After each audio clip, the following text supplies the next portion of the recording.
Oh, hey. Yeah, I'm doing good. How are you? Okay, good. Yeah, I'm not too often in the library, honestly, because yeah, I don't know.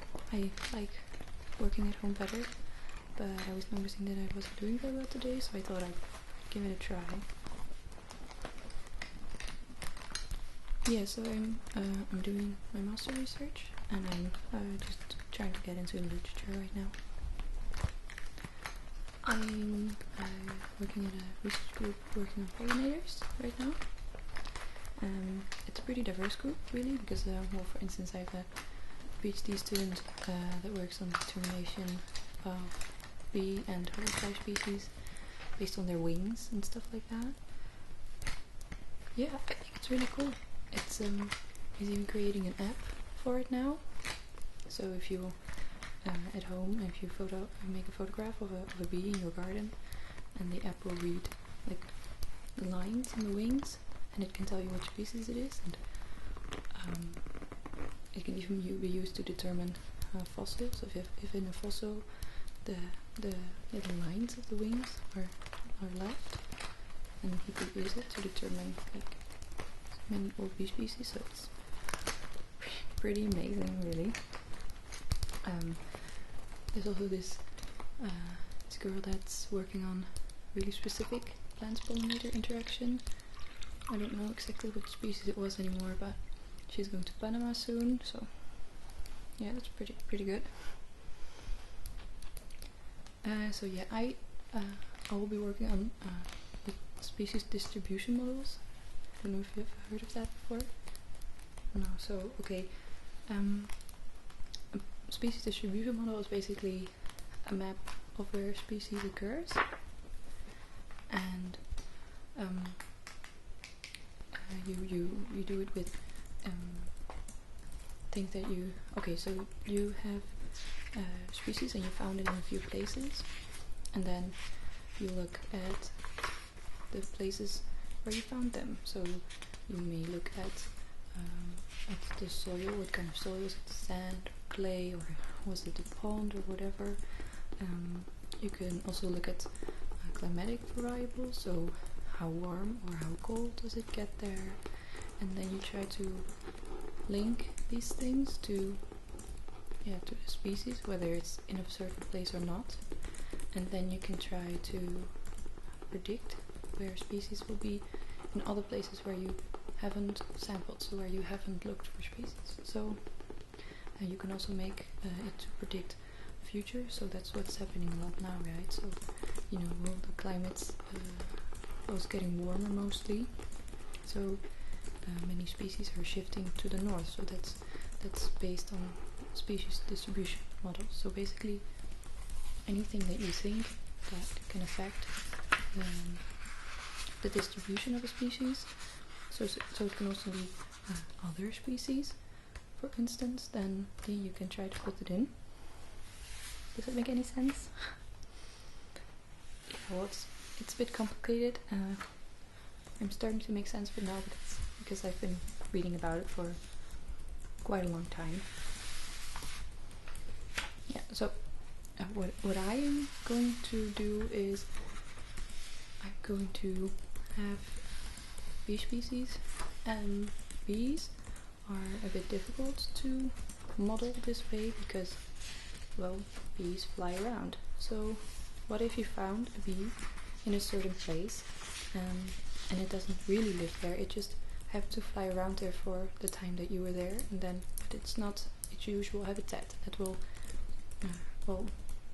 create how do you call it, ruis in the Netherlands. So that's data that's not going to be very helpful, but you don't know if that's it.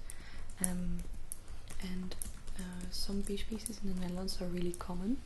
So if a species occurs everywhere basically, then how do you know what kind of variables affect the distribution of such species? So it's a bit difficult. I'm trying to find factors that will make more reliable models for a group of common bee species in the Netherlands. And then I'm also going to go into the field and, well, basically see if I can find them where I predicted they would be and where they wouldn't be. So that's going to be what I will be doing till July. So I have some time left for it, but I do have to have the models done before I'm going into the field, and the bees are starting to, depends on the temperature basically. So if it's an early spring, then I'm going to have to work very, very fast. Yeah. So what are you doing here? Right. Yeah, that's very soon. Which book are you reading? Okay. Yeah, me too. Yeah.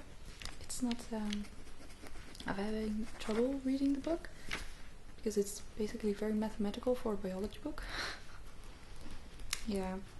Well, did you know there were meetings with the teacher to discuss the book? Were you there? No, I don't think so. Oh, yeah, that's a shame. So, well, I was there, so I made notes. I can share some of them to help you out a bit, maybe? Yeah? Okay, so I'll just go to the first chapters. Yeah. So, basically the first 3 chapters of the book are the most important ones, and there are 2 main take-home messages from the book, and the first one is really, really obvious, but yeah, it was like, you have to remember that the book was from the late 60s. It was like the basic book for the field. So okay, so if an island is bigger in size, then there will be more species that fit on the island. Well, that makes sense, right? Okay, so they made a formula for it.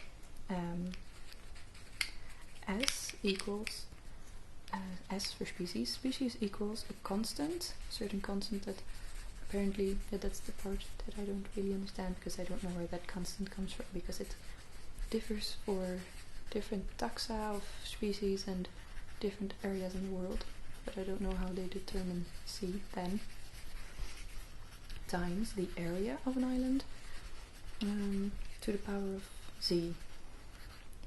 And what exactly Z is, I'm not really sure about, but an important thing is that this formula is often shown in a log-log scale graph, and you have to know the link between them, because the reason that they show them in log-log scale is, one, it's easily readable, because yeah, otherwise it doesn't work. Yeah, you can't read it very well.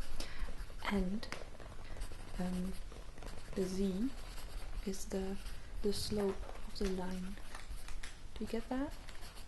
Yeah, I have in my notes, if you write the S equals C times A to the power of Z, if you transform that into with log on both sides, and you end up with log species is log C plus Z times log A. So Z is the slope of the line. So he's probably going to ask something like that, so you should remember that. And then the second most important take-home message from the book is that they believe, the authors of the book, they believe that there is an equilibrium number of species on each island, and it depends on the immigration of new species and the extinction of species that are already on the island. And the immigration rate is influenced by the isolation of the island, so if it's really close to the shore or very far away, which makes sense, right? So it's more difficult to find the island, to travel long distances to go there than to just have on an island that's very nearby, right? Extinction rate is a little bit more difficult. extinction rate is influenced by the size of the island. If an island is very small, then it will not be able to sustain many individuals of certain species. Say if an island can only hold 80 individuals of a species, but the minimum of a population to be able to keep living is 100, then it won't survive. And if an island is very small, then there are fewer species that are fit to be able to live on the island, basically. Does that make sense? Right, and I think I can look for it. There is they also give something for that in an equation, and it is on page 26. Although I don't find it very clear. I don't think they explain some things very well in the book. Also discussed that during the lessons, that even the teacher didn't understand everything, or they didn't think that everything that they wrote made sense, basically. So yeah. Okay, so page 26 isn't very helpful, but he wrote it down, and here you can write it. You can just look at it and take it from me, and so basically it's a way of calculating the number of species that will, the equilibrium number of species on an island based on the immigration rate,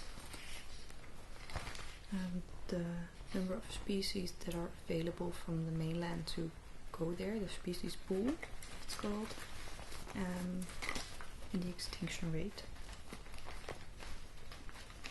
So you can write that for me, because it's really really simple math. I mean, I didn't understand it from the book, but when he did it on the board, step by step, it was like, oh, okay, that's not very difficult.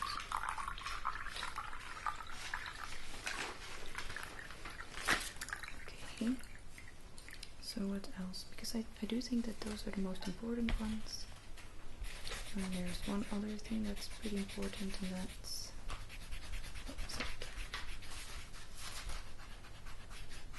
Yeah, the chance that a species reaches K. So K is the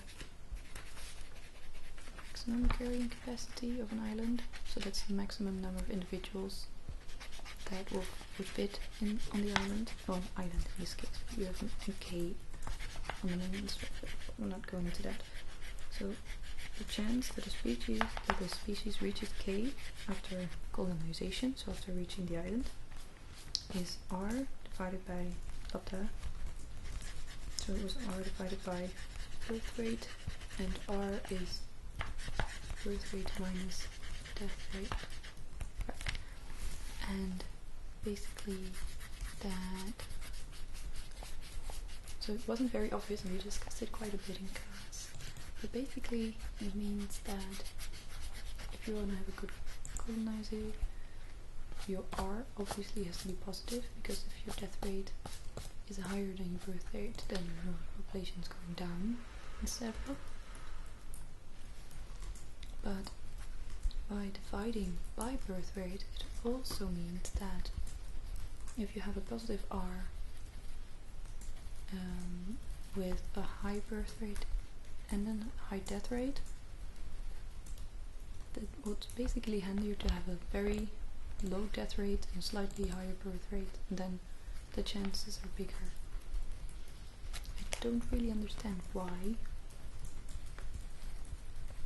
It did make more sense during the lecture, but I don't really know anymore right now. Okay, so I did write down that the ideal colonist has a low death rate, a high R, obviously, it starts reproducing early in its life and for as long as they can, which would make sense, and it would arrive at maximum reproductive value. So that's basically when they are producing the most offspring. If that's the point that they arrive, then that's optimal, which I think makes sense, because if you arrive later, then you cannot produce some more offspring, many offspring anymore. And if you arrive earlier, then you first have to survive before you can reproduce successfully. So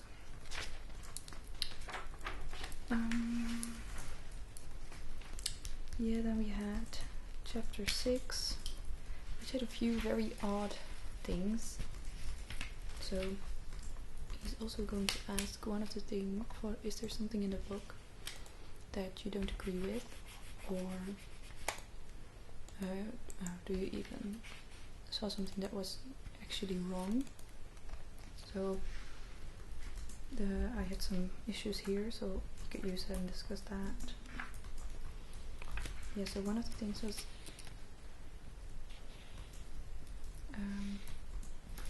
if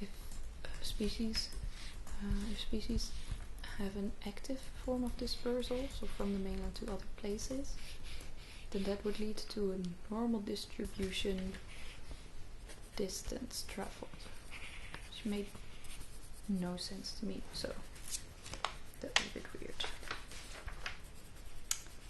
Let me see what else is useful. Okay, so yeah, so one last thing that I think is important right now is so the equilibrium model that we just talked about, it has two main assumptions, and that it's that extinction is only influenced by the size of an island, so there are more species are going extinct on smaller islands, therefore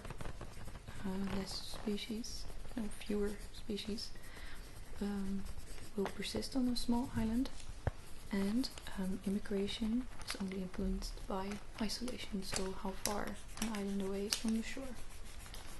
But we already know by simple reasoning that both these two assumptions are violated. The first one, immigrants.